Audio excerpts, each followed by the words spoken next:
What then? Only that in every way, whether in pretense or in truth, Christ is preached, and in this I rejoice. Yes, and I will rejoice. Philippians chapter 1, verse 18. The book of Philippians is one out of four of Paul's prison epistles. This context is clearly and heavily referenced in Philippians as he talks about his chain. We need to understand that because of Paul's imprisonment, his critics are out now preaching the gospel out of envy and strife, out of selfish ambition. Now that Paul is out of the way, many ill-intentioned preachers have jumped out in an attempt to fill his empty seat and sweep up the lingering support he had, and troubles were stirred up along the way.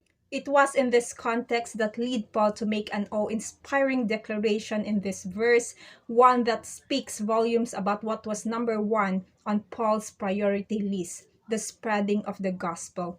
What then? Paul's amazing statement and bold declaration. Indeed, Paul reminds us that it is of little importance. Paul questions us, why should we be affected by it?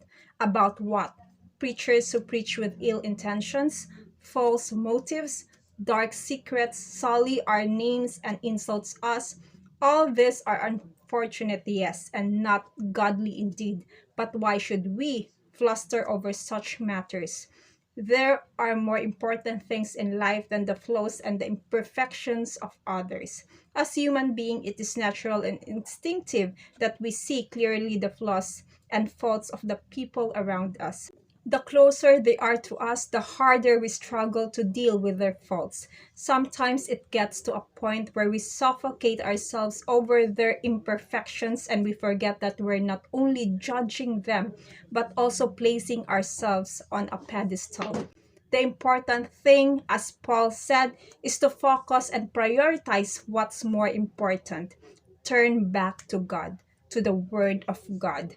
In every way, whether from false motives or true, Christ is preached. Our God is a sovereign God. He doesn't speak to us only through the Apostle Paul. He doesn't only use good people, outstanding Christians without blemish in life, in every way, whether it is a way that we can imagine or not, whether it is something we expect or not, God can reach out to the people. So even if the preacher's hearts weren't pure, but he is still preaching the word of God, God knows and he will deal with it. Nothing is more important than the true gospel is being preached. But Paul does not mince his words when it comes to those false preachers who preach false gospel and Christ is not preached and God is not glorified. Hence, it matters.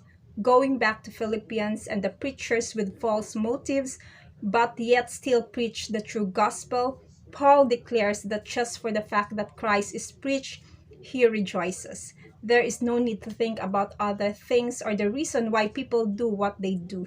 Even in such difficult circumstances, we can still rejoice. For the fact that Christ is being preached is a matter worthy of our joy. In our everyday life, we may come across people with wrong motives. It may cause discouragement to those who serve with a true heart.